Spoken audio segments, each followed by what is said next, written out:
Eh, nadaan ako, nakita ko. Sabi ko, hindi ka dito. Nagmamahal talaga. Mahala ko na nga gamitin ito eh. Ito. Pampasat ba yun? Di ko po nilagay. Nagkaroon ako ng idea. Wala akong ganito eh.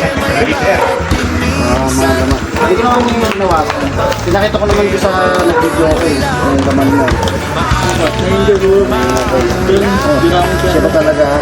Oo, kamukha niya man yan. Ano ba laman ito? ATM, anong ATM? Naku, di alam yung ATM ang pangalan. Naku, di alam yung pangalan. Di mo alam po tsaka ano po. Security box. Ayun, sige, tama. Tama nga. Siguro Oo. ikaw. Kamukha naman yung nasa ano. Eh, ganun talaga ako magsahuli.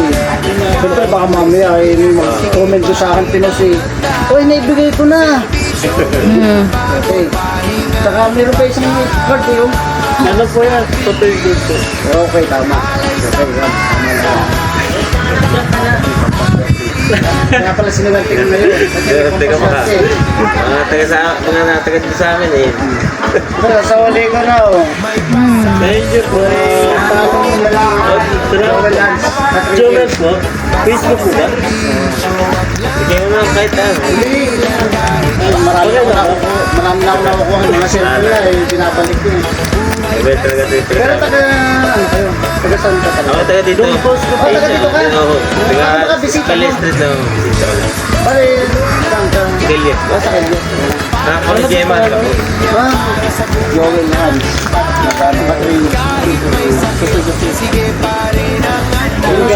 wala kasi nagko-comment na nag-iiyak na kilala ko yun. Kaya tinawagan ko na, pinaksak ko yung ano, kung wala ko makontak. Ibang tao yun. Yung mga nagano. Wala na yun. Huwag tinata ko nakako. Sa may contact number ka doon sa pitaka niya. Tama yung ginawa mo, nilagyan mo. Oo, nilagay niya. Oo. Kasi wala nga nasa gabi sa amin, sa Pinos ko eh. Bukod ka sa kanina po. Baka wala ang load. Wala rin po. Doon po nakuha sa may ano, boulevard din sa may Punta Layasin. Taka doon kami. Ito yung jacket daw po niya. Mababaw lang. Sabi ko kung ano. Swerte mo kasi si yan, mabait yan, ginanguha ng kaniyan. Dami ko na nasasakol ng bagay. Cellphone. Kung na yung babalik ko. Kasi kawawa naman. Siya. Oo. Tama yung lang.